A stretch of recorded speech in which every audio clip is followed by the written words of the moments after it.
Hello, everyone. Welcome back to Book Club Preview. I'm Michael, and today we're looking at The Maze Runner, Chapter 22.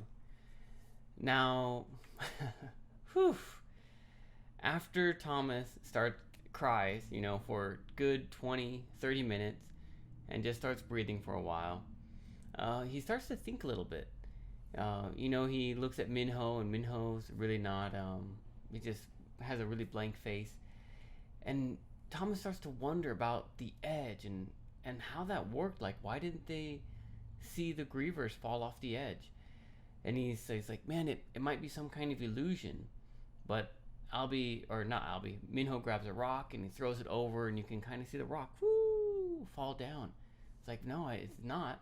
Who knows what happens? Maybe the grievers are magical, right? They can't understand it. And they start to feel a little bit better, and they decide, and then, Thomas remembers, Albie, we got to go check on Albie. So they start going back to Albie, and as they're going through the maze, two things. One, Thomas is like, oh, I feel like I know where we're going. Thomas has already kind of memorized the way that they went without even thinking about it. And at first he's following Minho, but then he's kind of like leaning to turn before Minho does. And then finally they're just walking together, and no one is leading anyone, and they're just walking straight towards the glade. And then the second thing is Thomas starts to ask Minho some question. He's like, what is the serum? And they start to kind of talk, and really Thomas starts to get some answers. The serum comes with all the shipments, and it comes in a little needle and everything, and you just give it to someone when they get scratched or when they get poked, and then usually they're better.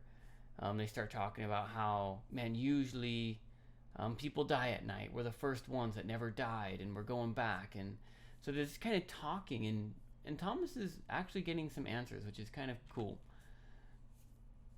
They talk about the serum, and Minho calls it the grief serum, and which is kind of sad.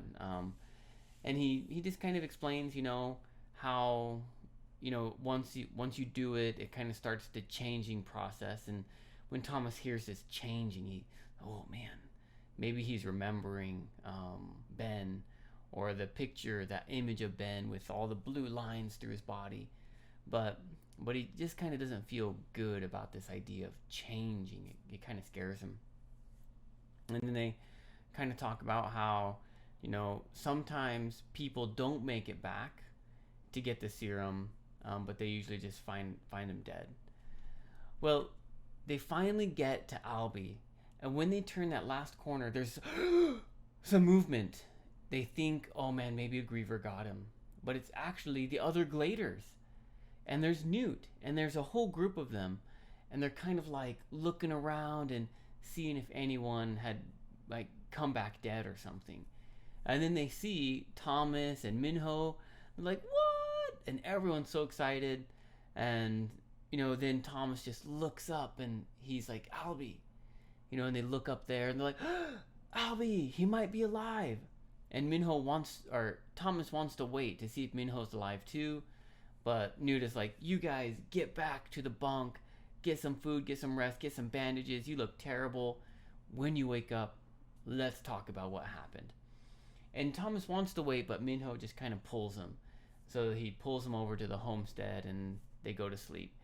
Minho, as they're walking down, everyone's looking at Minho and Thomas like, whoa, they're alive. And then Thomas sees Gally, and Gally's just staring at Thomas.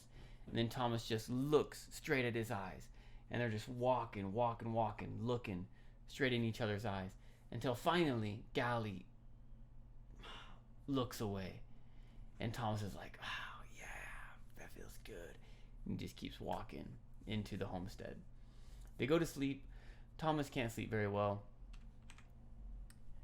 Chuck wakes him up, and he's like, oh, what is it? Maybe he's been sleeping for hours, maybe days, he doesn't know. Then Chuck is like, Albie's alive. Thomas gets up. And then Chuck says he's just started the changing. And then with that moment, Thomas is like, oh, and he starts to get that fear again. And that's how the chapter ends. Vocabulary: perched. When they're looking down at the maze and they can't see any ground, he says it's like the maze is perched. It's like it's standing on top of a giant pole or a giant structure. We usually use the word perch when we talk about a bird. Birds don't really sit down because they're always on their feet. We say perch when a bird lands on a tree. We call it, oh, that bird is perching on a tree. It's kind of a way to stand or hold. And that's how it feels like the maze is. It's just kind of holding or standing on top of something. Devoid of expression. Devoid means kind of like without. And so without expression. So Thomas says something to Albie, I can't remember, but his face is just like, yeah. It's just straight. It's not angry, it's not sad, it's not happy, it's just devoid of expression. Yeah, that was crazy. Okay? Devoid. Diverted. Diverted means to change to a different direction. The griever was going this way, but Thomas diverted it to go the other way. It was headed towards Albie, but he diverted it to chase him. Gawking. This is all the gladers, right? They're gawking. It's like their eyes are stuck there, but also their like mouth is open, like whoa, what? Like oh. Okay, there's many different feelings you can have with gawking, but they're staring at Thomas and Minho like, how are you still alive? And I think this is the last one. Comatose. I think we had the word coma before. The girl is in a coma, meaning she's like, she can't wake up.